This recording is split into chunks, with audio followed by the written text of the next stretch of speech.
देखो उस दिन क्या देखा था, भगवान किसको कहते हैं मैं समझ नहीं पाया। अब क्या कह रहे, मैं समझ न पाया था अब तक जिणवाणी किसको कहते हैं। प्रभु वीतराग की वाणी में कैसे क्या तत्व निकलते हैं। राग धर्म में धर्म राग में अब तक ऐसा माना था।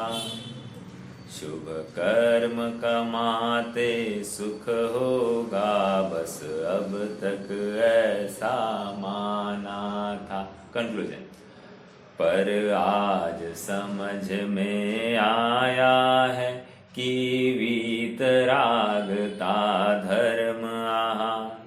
राग भाव में धर्म मानना जिन मत में मिथ्यात्व कहा। अपनी फोटो कॉपी दी है, अपने मन की फोटो कॉपी यहाँ पर उद्धृत की गई है।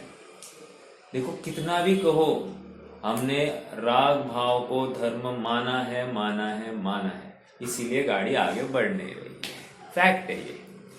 मतलब जिनवाणी को सुनकर पढ़कर भी हमारा काम क्यों नहीं हुआ, ऐसा यदि किसी को प्रश्न आ रहा है तो उसका उत्तर ये है, राग धर्म में धर्म राग में अब तक ऐसा जाना था। शुभ कर्म कमाते सुख होगा बस अब तक ऐसा माना था। जरा विचार तो कीजिए ना, मुनिराज जिस कुएं का पानी पी रहे हैं उसी कुएं का पानी हम और आप सब पी रहे हैं। समझ में आ रहा है क्या कुछ? क्या कह रहा हूं? मुनिराज जिस कुएं का पानी पी रहे हैं उसी कुएं का पानी हम और आप पी रहे हैं, लेकिन अंतर कितना बड़ा है कि मुनिराज छठे सातवें में झूल रहे हैं, आनंद की केली में मस्त है, आत्मा की तरहटी में शांति का रस वेदन कर रहे हैं, और हम यहाँ पर विषयों की अग्नि में छटपटा रहे हैं। समझ में आ रहा है क्या? बहुत विचित्र बात है। आश्चर्य की बात और आगे है, ये विषयों की अग्नि हमको अग्नि नहीं शांति कराने वाली भाषित होती है, और आत्मा में आत्मा की का अकेलापन हमको खाने उठता है। ये तो हमारी विचारधारा है। तो कैसे ये जीव सुखी होगा? राइट? उसके थॉट प्रोसेस में ही कमी है, विचारों में ही कमजोरी है, वस्तु स्वरूप का यथार्थ निर्णय ही नहीं है। बस देव दर्शन जिनवाणी का सुनना, इसी में वो अपने इतिश्री या धन्य मान रहा है, अपना जीवन न्यौछावर कर रहा है। एक उदाहरण सुना था, उदाहरण भी बता देता हूँ। उदाहरण मतलब एक छोटी सी बात, मनुष्य भव की का महत्व कैसा है।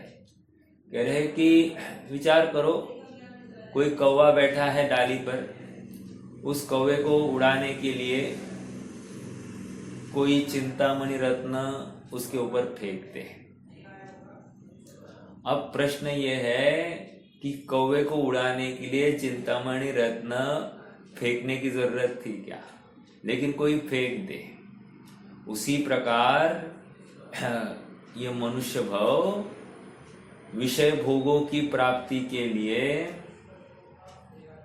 स्वाहा कर रहे हैं, अर्थात ये चिंतामणि रत्न जैसा ये मनुष्य भव हम विषयों की प्राप्ति के लिए स्वाहा कर रहे हैं। कैसी विडंबना है, हमारी सोच की कमजोरी का कितना बड़ा प्रमाण। और क्या चाहिए?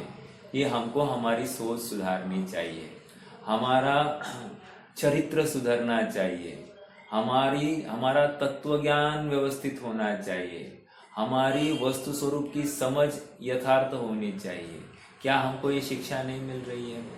अभी कल देखो ना, कल आया था कि नहीं कि मुनि स्वरूप क्या है, मुनि स्वरूप क्या कहते हैं।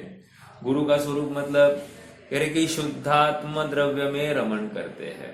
देखो मुनि का स्वरूप शुद्धात्म द्रव्य में रमण करते हैं, एक, अन्य कुछ भी नहीं। दूसरा क्या, शत्रु मित्र में कुछ भी साम्य भाव है। अर्घावतारण असि प्रहारण में सदा समता धरण। तो क्या है, शत्रु मित्र में उनको समान दिखाई दे रहे हैं, लाभ हानि नहीं दिखाई देती। मतलब कोई यश प्रसिद्धि हो उससे कोई लाभ हुआ ऐसा नहीं, बहुत शिष्य हुए इससे कुछ लाभ हुआ ऐसा नहीं। समझ में आ रहा है क्या? लाभ हानि नहीं दिखाई देती, दिन रात ज्ञान ध्यान में रखता, ये है मुनि स्वरूप। और वो क्या कर रहे हैं, एक जिनवाणी का तो पान कर रहे हैं, जिनवाणी रूपी कुएं से जिनवाणी का पान कर रहे हैं।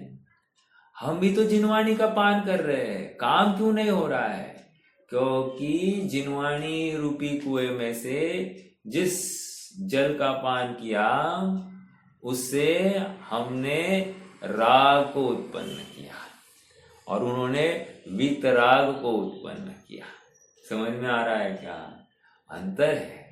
वहां पर स्वरूप में संवित्ति, स्वरूप में प्रवृत्ति के लिए उसका उपयोग, और हमने विषयों की प्राप्ति के लिए इसका उपयोग।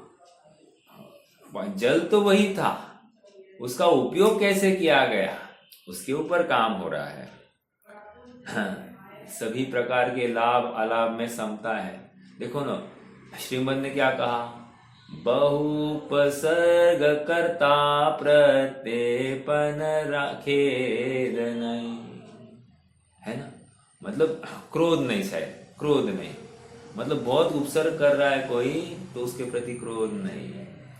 मान अमाने वर्ते तेज स्वभाव जो, सम्मान हो या अपमान हो लेकिन उसी स्वभाव में वर्तन होता है, अर्थात निज स्वभाव में वर्तन होता है।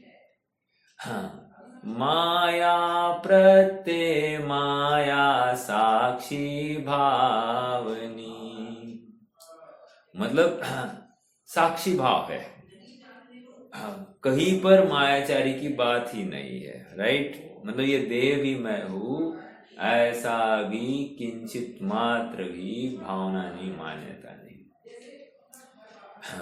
बहुत जबरदस्त ये जीवन है, साक्षात सिद्ध भगवान जीता जागता एक ज्वलंत उदाहरण अपने सामने। समझ में आ रहा है क्या? देखो तो वो मुनि स्वरूप और उस शांत चित्त को, और कैसे 5 पापों का त्याग कर कर अपने स्वरूप की साधना आराधना में तल्लीन हुए हैं। चलिए आज एक कदम आगे बढ़ना है। ये धर्म मन्नत मनोतियों के से प्राप्त नहीं होता है, ये धर्म मेहनत से प्राप्त होता है। मेहनत अर्थात शारीरिक मेहनत की यहाँ पर अपेक्षा नहीं है, तत्वज्ञान रूपी मेहनत। हाँ, पर अपने चिंतन की पराकाष्ठा, यथार्थ निर्णय करने में क्या मेहनत लगती है, ये यहाँ पर ये हमको धर्म नहीं मिल रहा है, अर्थात हम मोक्ष मार्ग में आगे बढ़ नहीं पा रहे हैं। ये इसी का परिचायक है कि हम मेहनत नहीं कर रहे हैं। समझ में आ रहा है क्या? देखो लोक में ब्रेन टीजर्स होते हैं, आप सब ब्रेन टीजर्स मतलब मालूम है ना? ब्रेन ट्यूमर नहीं, ब्रेन टीजर्स मतलब क्या, ऐसे प्रश्न चुटकुले होते हैं कि हमको बहुत सोचने के लिए मजबूर करते हैं। हाँ, कुछ लोग उसमें चैलेंज समझते हैं और बहुत अहोभाव से प्रवृत्ति करते हैं। क्या ऐसा नहीं हो सकता कि आत्म स्वरूप को समझने के लिए, उसमें प्रवृत्ति करने के लिए हम भी ऐसे उसे ब्रेन टीजर के रूप में यूज करके हम अपने आत्मा की साधना के लिए, धारणा के लिए प्रयासरत रहे? विचार करना है, क्योंकि आत्मा की प्राप्ति के लिए तत्व ज्ञान, तत्व निर्णय के अलावा अन्य कुछ भी उपाय नहीं है। सुखी होना चाहते हैं तो सुख स्वभाव में है, और स्वभाव का निर्णय हुए बिना स्वभाव की प्राप्ति, उसका फल, उसका लाभ नहीं होता। समझ में आ रहा है क्या? स्वभाव का स्वरूप समझे बिना स्वरूप की प्राप्ति का, स्वरूप के होने लाभ नहीं है। हाँ, ऐसा प्रश्न किया गया क्या 17वीं 18वीं गाथा समय साथ कि आत्मा अबाल गोपाल सबको सदाकाल जानने में आ रहा है, तो जब जानने में आ रहा है तो जानने का प्रयास क्यों करना? प्रश्न एक। हाँ, तो वहां पर उत्तर दिया अपनत्व से नहीं जाना गया है, इसलिए वो प्रयास करने की बात चल रही है। जानने में आता हुआ भी उसकी खबर नहीं है, उसमें अपनत्व ही नहीं है। अपनत्व नहीं तो समर्पण संभव नहीं है। हाँ, और अपनत्व आते ही समर्पण की अपेक्षा रखना ही नहीं, समर्पित जीवन हो जाता है। श्रीमद तो कहते हैं कि मुझे अपना आत्मा इतना भरपूर, इतना भरा पूरा दिखाई देता है कि मुझे अब प्रश्न होने लगता है कि ये मुनि दशा, अरहंत दशा, सिद्ध दशा जब होगी उनको मैं कहाँ रखूंगा? समझ में आ रहा है क्या? अर्थात उनके लिए भी जगह नहीं है। उनके लिए जगह नहीं मतलब क्या? मुझे आत्मा आराधना करने के बाद मुझे मुनि दशा हो या फिर अरहंत दशा हो या सिद्ध दशा हो, ये भी विचार करने के लिए कोई अवसर नहीं, जगह ही नहीं मेरे पास। आत्मा को इतना भरा पूरा मैं देखता हूँ, वहां से नजर हटाने की बात नहीं। समझ में आ रहा है? मतलब ज्ञानी की दृष्टि में वस्तु कैसी है, वो रुचि क्या मायने रखती है, वो कैसी धगज होगी, आप समझिए थोड़ा सा। ठीक है, आइए अगली गाथा में अपन प्रवेश करते हैं। चरणानुयोग सूचक चुलिका अर्थात अध्याय 3 प्रवचन 7 और उसकी ये 215-216 नंबर की गाथा है। अर्थात लगभग अभी हम 200वीं गाथा से यहाँ तक क्रमशः बढ़ते बढ़ते आए हैं, और कैसा वो हुनर था कि उसको अब घर में सुहा नहीं रहा था, और उस हुनर के बल पर वो अपने सभी प्रियजन परिजन, अपनी सभी संपत्ति सबको एक झटके में त्याग कर मुनि के या गुरु के शरण में आया है। आप विचार तो करो, कितनी उत्कृष्ट भावना होगी कि उसने घर छोड़ने की बात की। देखो, 2 लोग घर छोड़ते हैं, एक तो 2 प्रेमी होंगे, भाग के जाकर शादी करते हैं, वो घर छोड़ते हैं। अर्थात अपने घर वालों का मोह को किंचित भी न गिनते हुए, जिन्होंने अपने लिए 20-20, 25-25 साल न्यौछावर किए हैं, उनके प्रति नाक छिनक जैसा उनके मोह को ठुकरा कर, उनकी परवरिश को ठुकरा कर भाग के जाते हैं। राइट?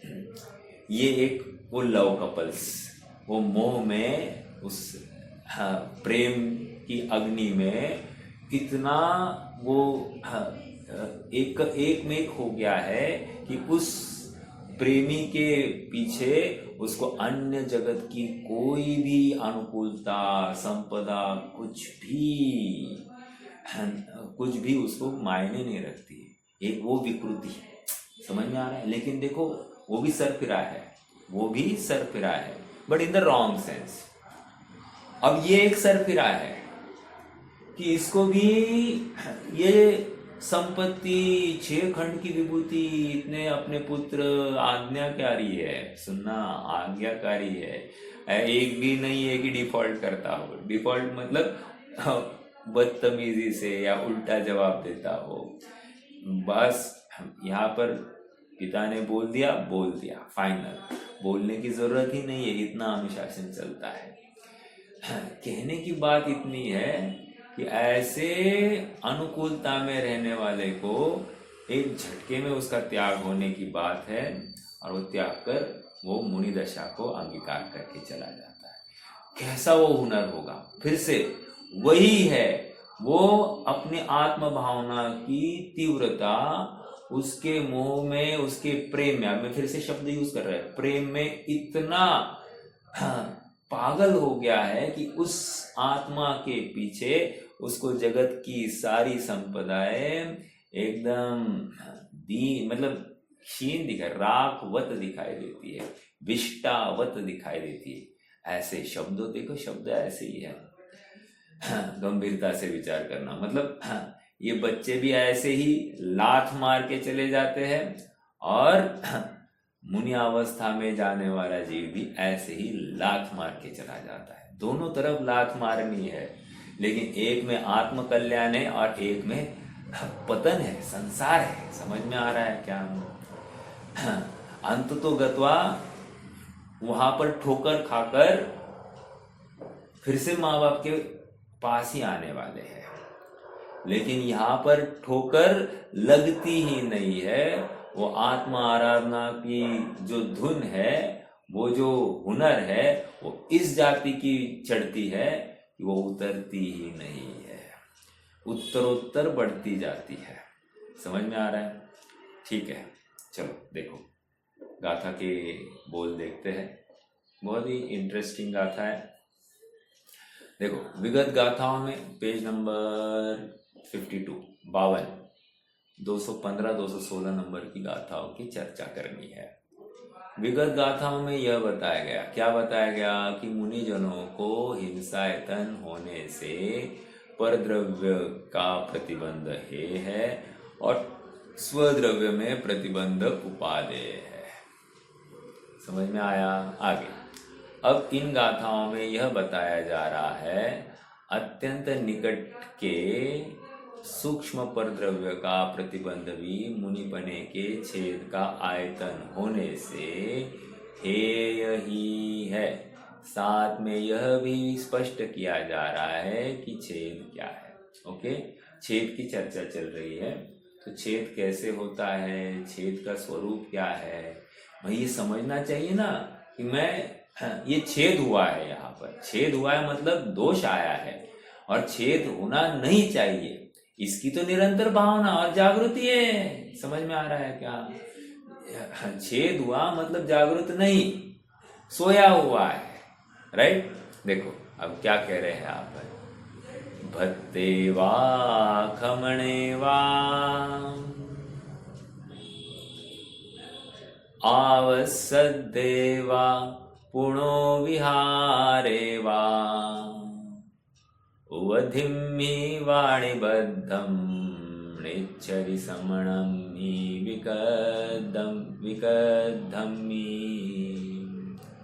अपयत्ता वाचरिया शयनासन ठान चङ्कमादिषु समणस्य सर्वकाले हिंसा सा संतयति समदा। हिंदी में पढ़ लेते। आवास में उपवास में आहार विकथा उपधि में श्रमण जन को विहार में प्रतिबंधन चाहे श्रमण शयन आसन खड़े रहना गमन आदिक क्रिया में यदि अयत्नाचार है तो सदा हिंसा जानना। वाह, जबरदस्त बात आ गई। हिंसा को खोलने लग गए हैं, अर्थात छेद को खोलने लग गए हैं। जबरदस्त बात आई है। हाँ देखो देखो, भत्ते वा खमणे वा,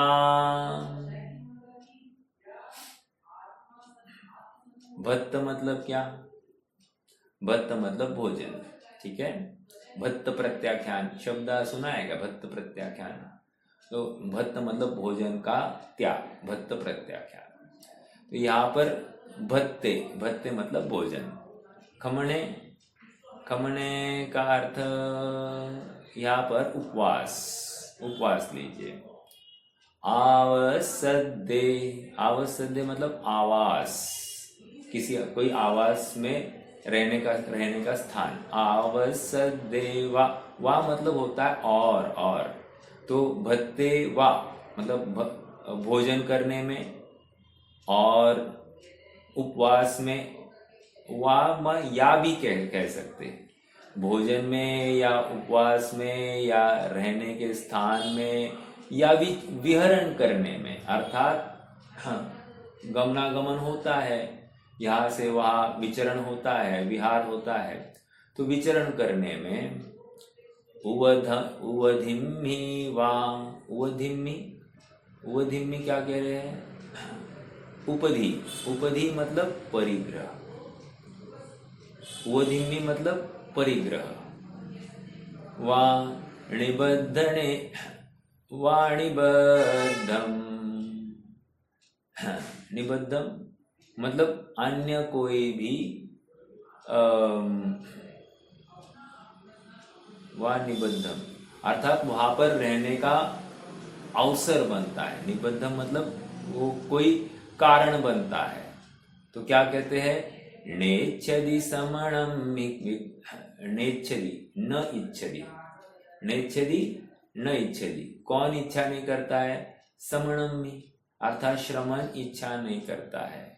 और विकथमी, और विकथा की भी इच्छा या उसका भी निषेध होता है। समझ में आया? मतलब क्या? भोजन संबंधी विकथा नहीं चलेगी, एक, या उपवास संबंधी कोई चर्चा नहीं चलेगी, दो, रहने के स्थान संबंधी कोई चर्चा नहीं चलेगी, तीन, या विहार में भी मौन ही रखकर चलना है, चार, हाँ, कोई परिग्रह हो की प्राप्ति हो जाए तो उसमें भी दोष नहीं आए, इसका विचार करना है। अर्थात परिग्रह का प्रतिबंध करना है, उसको रोकना ही है। हाँ, या अन्य मुनिराजों में भी विकथा करनी नहीं है। देखो नीचे पढ़ते इमीडिएटली। इसका हरिगीत फिर से पढ़े। आवास में उपवास में आहार विकथा उपधि में, श्रमण जन विहार में प्रतिबंधन चाहे श्रमण। यदि अयत्नाचार है तो सदा हिंसा नहीं। नीचे मुनिराज आहार में, विहार में, आवास में, उपवास में, उपधि में अर्थात परिग्रह में, अन्य मुनिराजों में अथवा विकथा में प्रतिबंध अर्थात प्रतिबद्धता नहीं चाहते।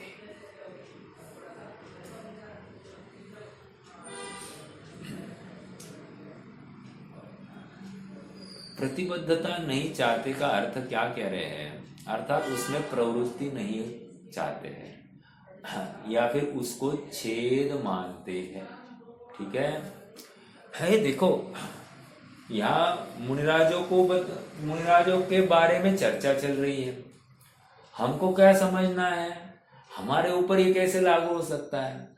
अर्थात हम भी भोजन के समय में एक तो विकथा नहीं करेंगे, एक मौन धारण करेंगे, दो, तीसरा हम भोजन संबंधी इष्ट अनिष्ट कल्पना नहीं करेंगे, चार, हम आपस में पूछेंगे नहीं भाई तुझे नमक कम लग रहा है क्या, मिर्च ज्यादा लग रही क्या, बहुत स्पाइसी, बहुत अच्छा, बहुत टेस्टी, नहीं, जो है शांति से खाने का प्रयास करना। तो क्या है? भोजन संबंधी विकथा ये बिल्कुल नहीं चाहते। एक, दूसरा विहार संबंधी चर्चा अर्थात मुनिराजों को गमन करते समय में मौन रखकर ही गमन करना है। जब भी एक स्थान से दूसरे स्थान की तरफ विहार होता है, विचरण होता है, वे मौन पूर्वक ही करते हैं। अब कोई बातें करते हुए दिखाई दिया, समझ लेना, मुनिपना गया। ये शिथिलता है, समझ में आ रहा है? ये सच्चा मुनिपना नहीं है। स्पष्ट कह रहे हैं यहाँ पर, विहार में गप्पे शप्पे नहीं चलती है। ओ माय गॉड, विचार करना, मतलब हमको निर्णय करना है, प्रयत्न पूर्वक सब निर्णय हम करेंगे, और वो निर्णय हमारे अपने मुनिपने के लिए है। कौन सही है कौन गलत की बात नहीं है, हाँ, और हम यथार्थ निर्णय करें तभी तो मोक्ष मार्ग हमारा प्रकट होगा। समझ में आ रहा है? हमको सच्चा मोक्ष मार्ग, रोड मैप हमको देखना है ना। समझ में आया? आज घर में बैठकर मुझे रोड मैप देखना है, तो मुझे जो सही रास्ता है वही देखना होगा कि नहीं, या गलत रास्ता देखकर चलेगा? आप पकड़ रहे हैं मेरी बात को? देखो, कोई पुलिस के भेष में बहुरूपिया अपने घर में आए और हमारी पूछताछ जांच पड़ताल करे, और हम सब ऑनेस्टली उसको कोऑपरेट करें और उसके साथ में सब चर्चा करें, और योग से क्या होता है कि वो आकर हमको लूट के चला जाए, तो वो पुलिस वाला के रूप में क्या था? ठग था कि नहीं? हम किससे ठगित हुए? हम भेष से ही ठगित हुए कि नहीं? बराबर है कि नहीं?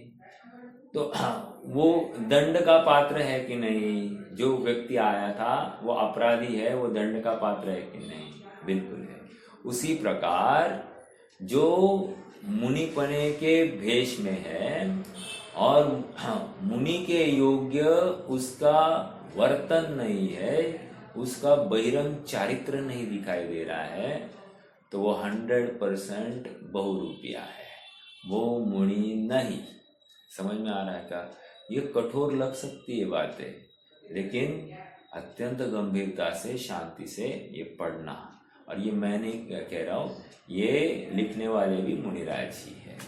समझ में आ रहा है? अपन तो डिकोड कर रहे हैं, इनकी चर्चा, इनकी बातों के माध्यम से अपन निर्णय कर रहे हैं। हाँ, और एक बात, कुतर्क नहीं देना। क्या कुतर्क नहीं देना?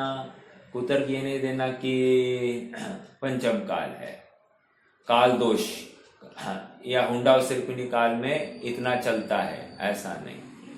एक होय तृण काल मां परमारथनो पंथ, तीनों कालों में मोक्ष मार्ग का एक ही पंथ है, एक ही रोड है, रोड मैप अन्य नहीं है।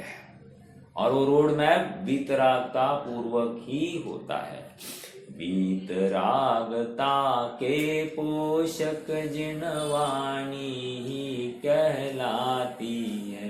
देखो, आप कोई भी ग्रंथ उठाकर देखो, उसका प्रयोजन क्या है? वो क्या दिखाता है? मोक्ष मार्ग दिखाता है। और मोक्ष मार्ग कैसा है? वीतरागमय ही है।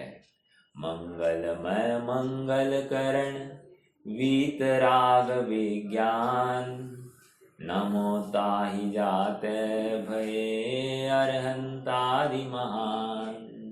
मैं इस वीतराग विज्ञान को मैं नमस्कार करता हूँ। क्यों? इसके आश्रय से अरहंत होते हैं।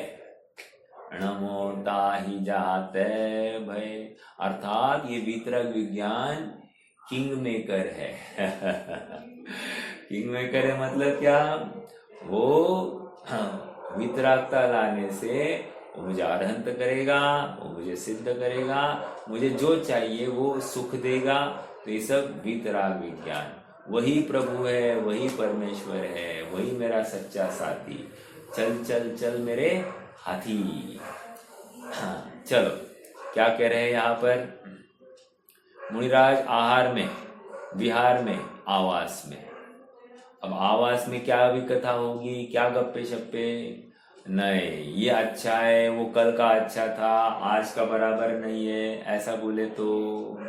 अरे हम वही तो कह रहे हैं ना, अरि मित्र महल मसान कंचन कांचन इंदन थुतिकन। अरि मित्र महल मसान, मसान मतलब क्या है? मसान मतलब क्या? शमशान। शमशान को मसान कह रहे हैं। अरे मित्र महल मसान कंचन काच निंदन तुतिकरण, अर्घावतारण असि प्रहारण में सदा समतारण। अर्घावतारण हो रहा है या कोई तलवार की धार से मौत के घाट उतार रहा है, और दोनों केस में समतारण। आश्चर्य कि नहीं? बहुत गंभीर बात है। हमको एक शब्द भी असुहावना काने पड़े तो मस्तिष्क तक आग जाती है, तकलीफ होती है। और वहाँ पर इतने विभत्स मतलब कमेंट्स सुनने पर भी वे सहज है, वे आत्मा के सुख का आनंद ले रहे हैं। ये बहुत जबरदस्त है। तो इसलिए मुनि स्वरूप क्या है? अरे इष्ट अनिष्ट न कोई जग में। जहां पर इष्ट अनिष्टपना भाषित हुआ वहीं से तुम्हारा संसार चालू हो गया, वहीं पर छेद है। समझ में आया? वहीं पर छेद है। तो बहुत गंभीरता से विचार करना। मुनि स्वरूप अद्भुत है, एकदम रम्य है। और थोड़ा सा विचार कीजिए। मुनिराज दिन भर क्या करते हैं? तत्व चिंतन, आत्मा आराधना। हम क्या करें? साहब हमारे पास बहुत काम है। तुम नाटक मत करो। तुम सुखी होना चाहते हो कि नहीं? ये बहुत काम क्यों कर रहे हो? सुखी होने के लिए कर रहे हो ना? हम कह रहे हैं ना तुम सुखी नहीं होगे ये काम करने से। स्पष्ट है, जो आत्मा के बाहर बैठा है वो दुखी है, और जो आत्मा में बैठता है वही सुखी है। इतना स्पष्ट संकेत जब आचार्य देव कर रहे हैं तो तुम्हें अपनी देड़ आकर चलाने की जरूरत क्या है? तुमने उस जिनवाणी रूपी अमृत का जहर क्यों बनाया? समझ में आया? तुमने जहर ही, अमृत पीकर जहर उगलना, ये बहुत आश्चर्यकारी कार्य है। देखो, मुनिराज की शयन नहीं ऊपर थे ना अपन, आवास में, उपवास में, उपधि अर्थात परिग्रह में। अब परिग्रह क्या होगा मुनिराज को? पूरी परिग्रह क्या है? परिग्रह हो सकता है कि पूर्वकालीन होगा एक। दूसरा परिग्रह मान लो स्पर्श कहीं हुआ होगा। समझ में आ रहा है क्या? हीरा स्वर्ण आदि का कहीं स्पर्श हो गया होगा। या फिर भगवान की प्रतिमा का भी स्पर्श हुआ होगा, या फिर दरवाजे की या खिड़की का भी स्पर्श किया गया हो, वो परिग्रह में चला जाता है। समझ में आया? मान लो किसी आवास स्थान हो, उजड़ा हुआ ही स्थान हो, लेकिन उसको खिड़कियां होंगी। तो खिड़कियां होगी तो खिड़कियां खोलने का अपराध है, मतलब खिड़कियों का हाथ नहीं लगा सकते। जिस उजड़े हुए स्थान में दरवाजा है, मान लो दरवाजा है, ठीक है, तो दरवाजा खोलकर अंदर नहीं जाएंगे। समझ में आया? उगड़ा स्थान हो, उसका दरवाजा भी निकला हुआ हो तो ही वे अंदर जाएंगे। दरवाजा बंद होगा तो दरवाजे को स्पर्श नहीं करेंगे, परिग्रह में चला जाएगा। आप पकड़ रहे क्या? हाँ देखो, आप कहोगे बहुत सूक्ष्म है, बहुत सूक्ष्म है, बहुत सूक्ष्म है। बहुत सूक्ष्म की बात नहीं है। हाँ, सहज ही आत्मा में प्रवृत्ति पूर्वक आत्म स्थिरता होते ही बाहर की सभी क्रियाएं स्वयमेव होती है, करनी नहीं पड़ती, स्वयमेव होती जाती है। ये अत्यंत अत्यंत आश्चर्यकारी व्यवस्था है कि ऐसा कैसे हो गया। देखो आगे, देखो और एक बात, एक एग्जाम्पल दूं। अभी थोड़ी देर पहले मैं कह रहा था ना, क्या कोई लड़का कोई लड़की किसी लड़के से प्रेम करती है, तो वो अपने प्रेमी के प्रति समर्पित इस कदर की हो गई है कि अब वो अपने माता पिता, अपने परिवारजनों की उपेक्षा भी करने लग जाती है। समझ में आ रहा है क्या? इस कदर की उसका प्रेमी के प्रति समर्पण। तो मुनिराज की भी बात यही है, अपने आत्मा के प्रति इस कदर का समर्पण।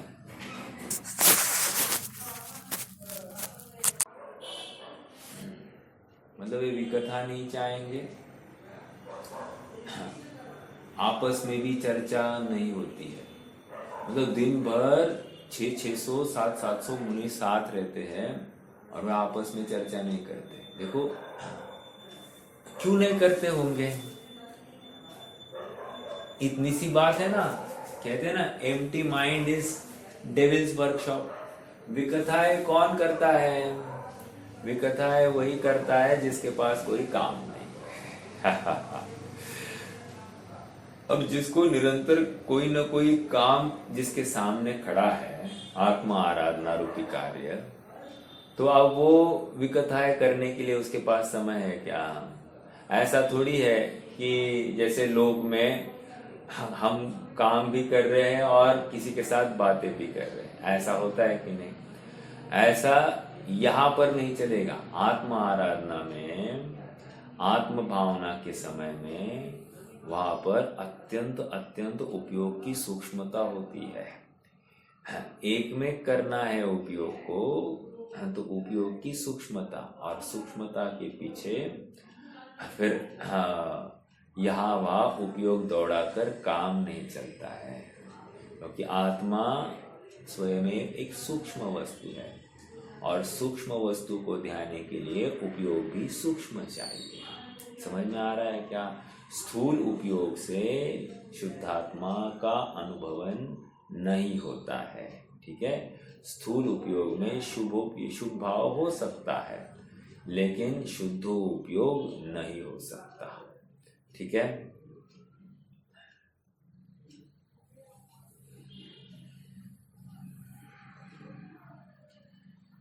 हाँ देखो अब 216 गाथा भी देख लेते हैं। अपयत्ता वाचरिया शयनासन ठान चंकमादिषु समणस्य सव्वकाले हिंसा सा संतयति मदा।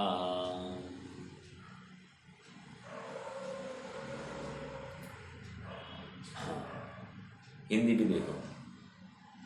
शयन आसन खड़े रहना गमन आदिक क्रिया में, यदि अयत्नाचार है तो सदा ही हिंसा जानना। देखो क्या कह रहे हैं? अपयत्ता वा चर्या, शयन आसन ठान। शयन एक, आसन मतलब शयन मतलब सो रहे हो, आसन मतलब बैठे हो, ठान मतलब खड़े हो। ठीक है, ठानम चक्कमादिषु। चक्कम आदि अर्थात गमन भी ले लीजिए, आदिसु और आदि कोई क्रिया में। ठीक है, अपयत्ता, अपयत्ता मतलब क्या? असावधानी, असावधानी पूर्वक चर्या। हाँ, अर्थात असावधानी पूर्वक उनकी कोई चर्या चल रही हो। तो क्या कह रहे हैं? समनस्य सव्वकाले हिंसा, तो श्रमण की हिंसा होती ही होती है। किसी भी काल में ऐसा कार्य हो तो वो हिंसा ही समझना। सा संतयंती सासंतयन्ति मदा। मदा मत मानना है, ठीक है। और क्या कहा, हिंसा सा संतयम। हिंसा सा संतयम मतलब क्या, संतयम अर्थात सतत, निरंतर। तो हिंसा सतत होती है ऐसा मत है, ऐसा माना गया है, ठीक है। किसमें माना गया है, जिन मत में। समझ में आया, जिन मत में मतलब क्या, वस्तु स्वरूप में ही ऐसा कहना है, ठीक है। देखो नीचे पढ़ते हैं। मुनिराज की शयन, आसन, खड़े रहने और गमन आदि में असावधानी पूर्वक की गई चर्या सदा सतत हिंसा मानी गई है। प्रश्न है आप सबसे, शयन में क्या हिंसा हो सकती है?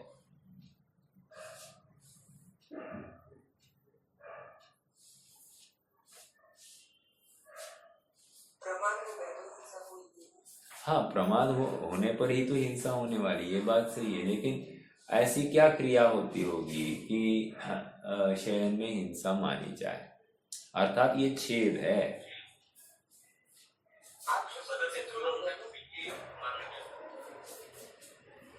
क्या कहा? हाँ,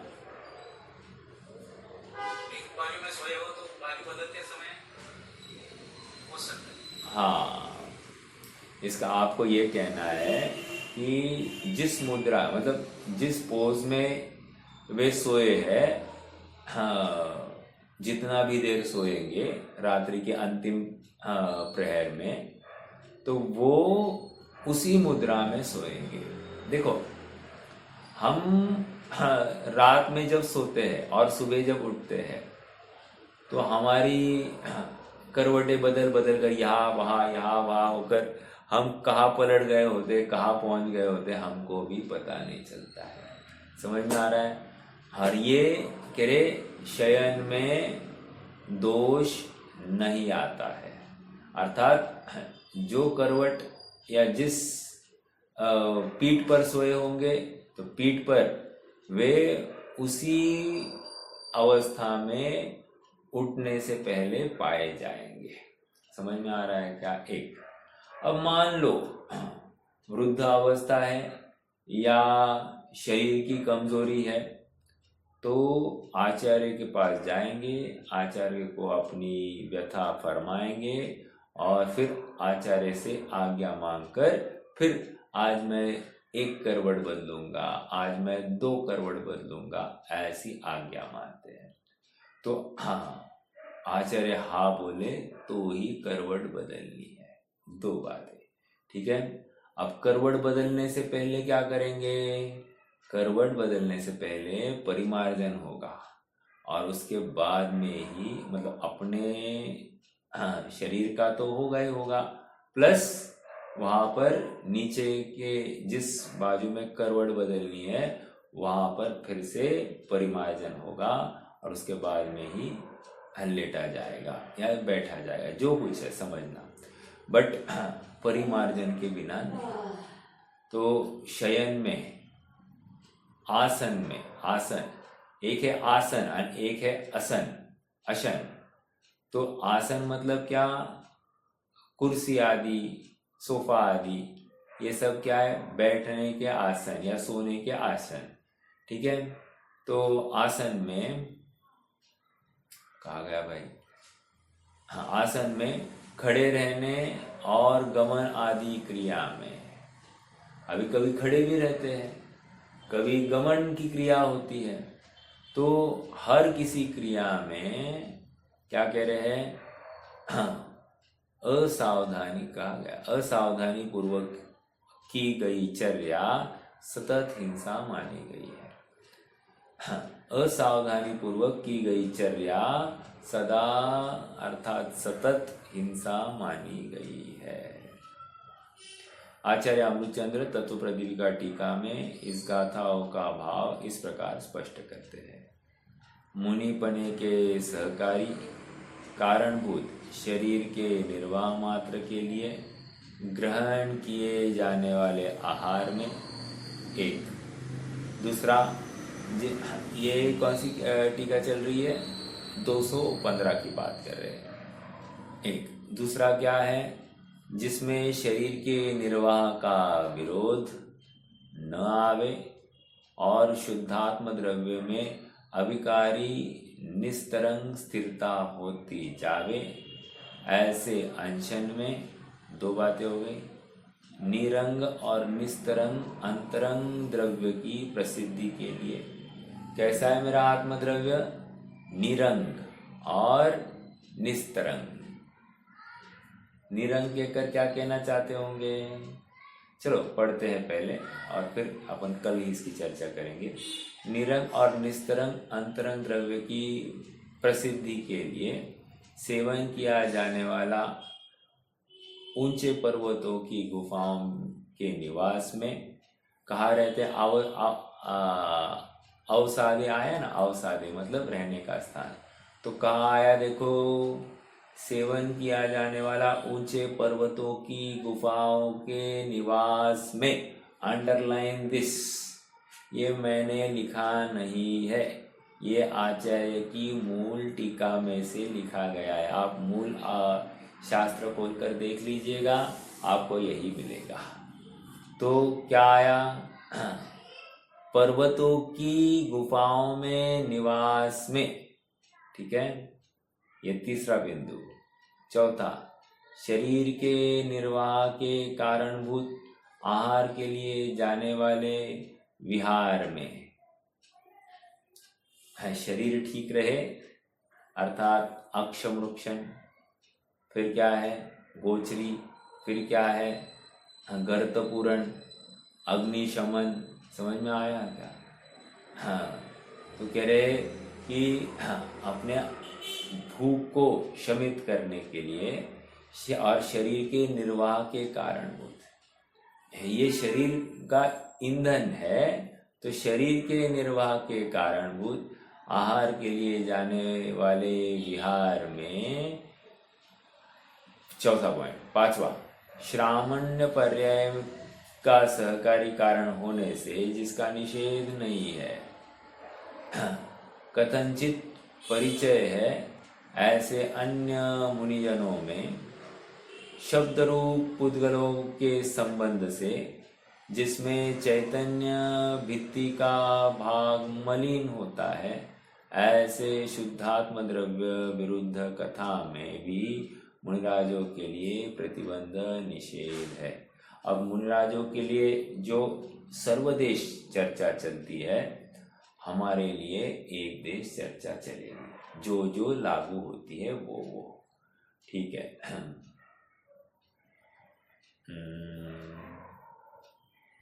ठीक है, चलिए रुक जाएंगे आज के लिए। अपन चर्चा कल के लिए आगे बढ़ाएंगे, आज के लिए रुक जाते हैं। कोई प्रश्न है तो कर सकते हैं, नहीं तो जिनवा